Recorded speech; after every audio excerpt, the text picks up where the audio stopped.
Julie Pacey was 38 years of age and a mother of two who lived with her family in a luxury bungalow in Grantham, Lincolnshire. She was married to her husband, Andrew Pacey, whom she'd originally met when she was 8 years of age. They were childhood sweethearts and they knew they were going to be together from an early age. Julie was a wonderful person. She got on with everybody. She was so kind and caring and considerate. That's the sort of person she was. She lived for the family. They had been married for 18 years at the point of this case. They had 2 young children together, 14-year-old Helen and 11-year-old Matthew. Now, Julie worked part-time at a local preschool called St Peter's Day Nursery in St Catherine's Road, which was opposite the town's police headquarters. Her husband, Andrew, described his wife as someone who got on with everyone. She was kind, caring and a considerate person, a great mother and a great wife. Andrew worked for a long-established plumbing business in the town centre. The area where they lived in Grantham was described as a peaceful neighbourhood, full of like-minded, hard-working families. And Julie was described as a vivacious blonde, a naturally pretty girl. Her neighbours said that she was extremely attractive and popular with everyone she met. Julie absolutely loved to be with her children, and the family were described as a normal, hard-working family. There were a number of suspicious occurrences in the lead up to this case, which police believe may have been related to it, but they were not 100% sure either, or whether they were just coincidental. Now, at around 3:30 p.m. on Friday, the 23rd of September 1994, 3 days before this case began, a local girl who would usually come to Julie's after school to wait for her own mother to return home from work saw something suspicious. As she walked towards Julie's house as usual, she saw a strange man wearing what she described as blue overalls, walking into Julie's driveway. Now, when the girl walked into the driveway to enter the house, the blue overalls man turned around and walked back past her directly, with the girl saying he was also wearing brown workman's boots. She described him as fairly chubby, looked around 35 years of age, and the girl said he had a big round face that was all pink, with him having a ruddy complexion and also had rough-looking big hands. As soon as the girl passed him and entered through the front door, Julie Pacey asked her if she'd seen the strange man, with Julie explaining that she'd heard a knock on the door and assumed it was her, the young girl, as expected, but that the stranger, this male, had entered and asked for directions. Come in!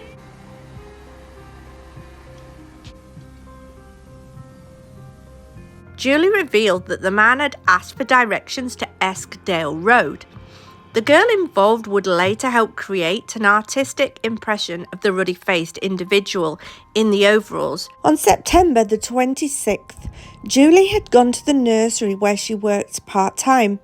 The children had both gone to school, while her husband Andrew had left the house as usual that morning for his plumbing job. Julie finished at 2 p.m. that day and called her parents to check in, making sure they were all okay, before passing through the town centre and then heading home in the family's Audi 80. Julie returned home in her car at around 2:45 p.m. that day, and approximately 30 minutes later, she left to pop to the local shops. She was seen driving her Audi on Highcliffe Road near the family residence. But tragically, it was her 14-year-old daughter who would then return home from school that day and find her 38-year-old mother in their first floor bathroom, lifeless and lying face down on the floor. She had been strangled to death with a cord and had ligature marks on her neck, although the item, believed to be a cord, had been taken away by the perpetrator. Although Julie was fully clothed, her clothing was in a state of disorder. Julie's daughter phoned for an ambulance straight away. Police also arrived, and then Andrew would receive the worst call of his life while still at work. Police and forensics did what they needed to do, using tape to secure the area directly outside the house, while officers went door to door asking anyone if they'd seen anything suspicious.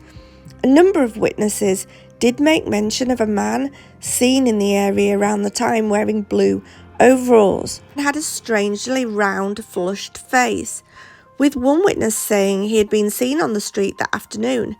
Many witnesses told how he'd asked them for directions to so many different places and strangely never asked them to repeat the directions. The young girl that came to the house after school had told her mother about the strange man, so they also came forward to police.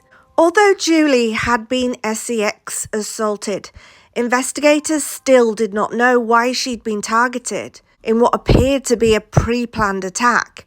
There were no signs of a break-in, no struggle. The furniture and everything seemed to be in place, with police believing that she'd been caught from behind when she was least expecting it.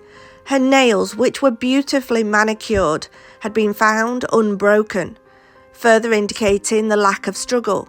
And it was believed that the daughter had found Julie's body only minutes after she'd been attacked. Police theorised that the man could have entered the house because Julie had left her keys in the lock as she entered.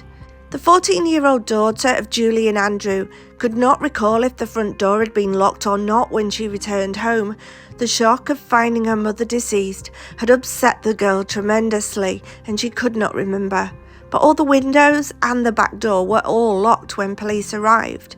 Only one item was found to be missing from the home after the murder: Julie's French Luc de Roche's watch, which she bought shortly before she died while on holiday in France, but it was only equivalent to about £10 at the time.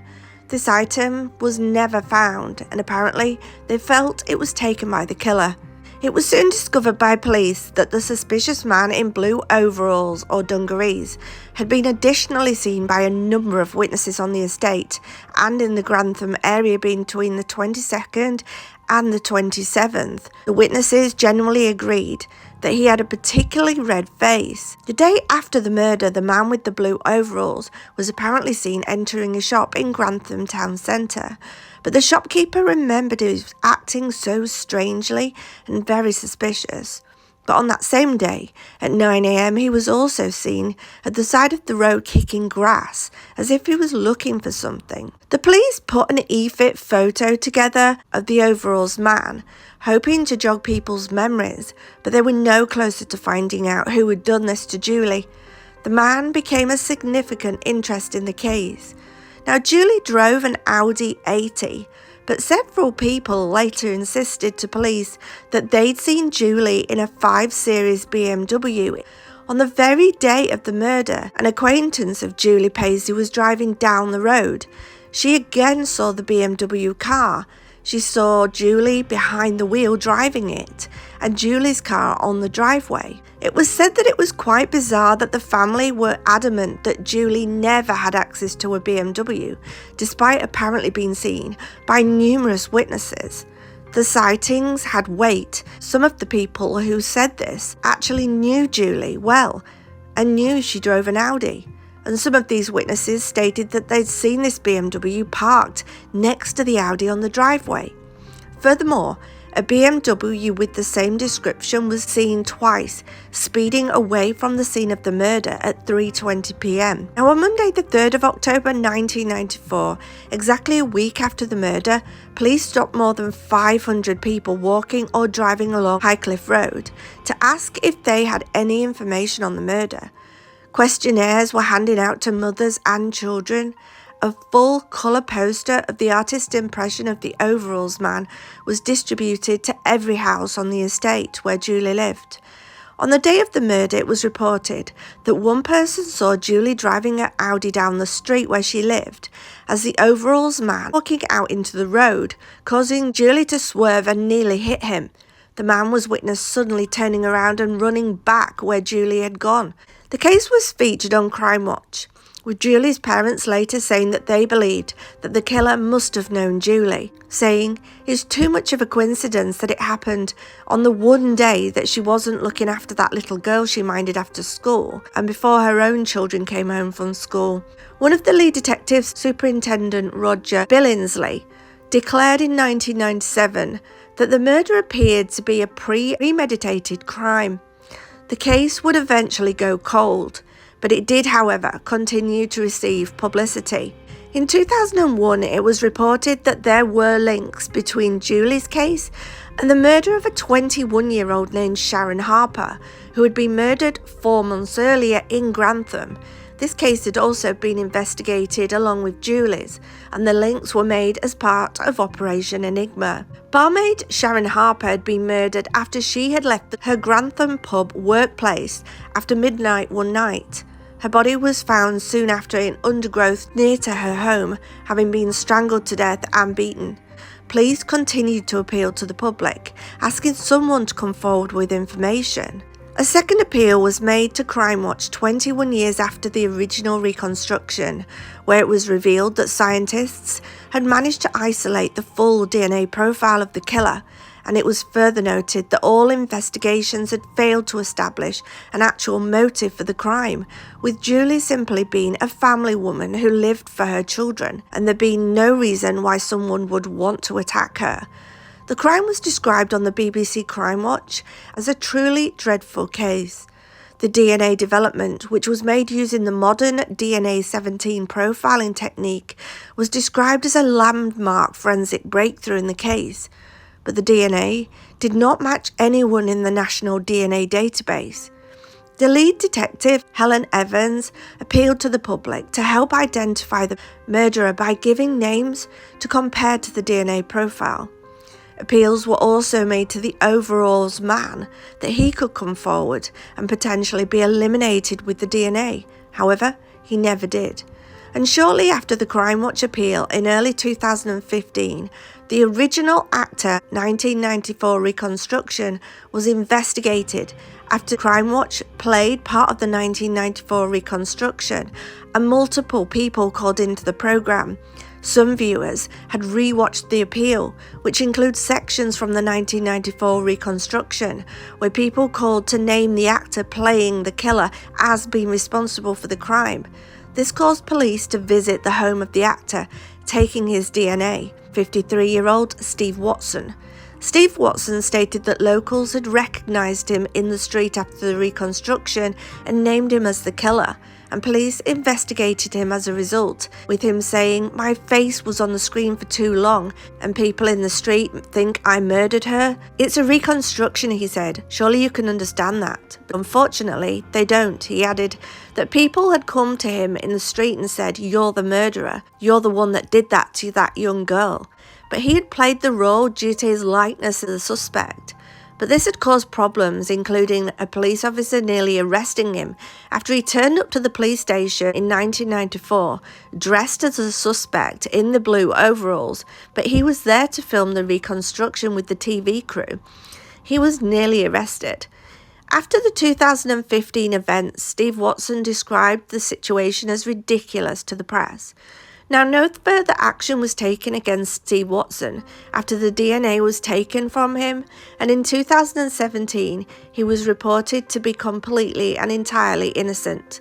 The one drawback is that the DNA does not match anyone presently in our databases, police said, and for that reason we are asking the public, and still asking the public, urging anyone to give us a name, somebody that we can test and put to our DNA profile and rule them out. But to this day, Julie Pacey's murder has gone unsolved. No one knows who is responsible, and although Steve Watson did look exactly like the person responsible for this crime, which is the reason why he was asked to do the reconstruction in the first place, he was never convicted and was told to be entirely innocent. My heart breaks for the family of Julie Pacey, for everybody who knew her, a loving mother and wife who to this day has not received an ounce of justice. If you know who is responsible for this crime, then please let the police know.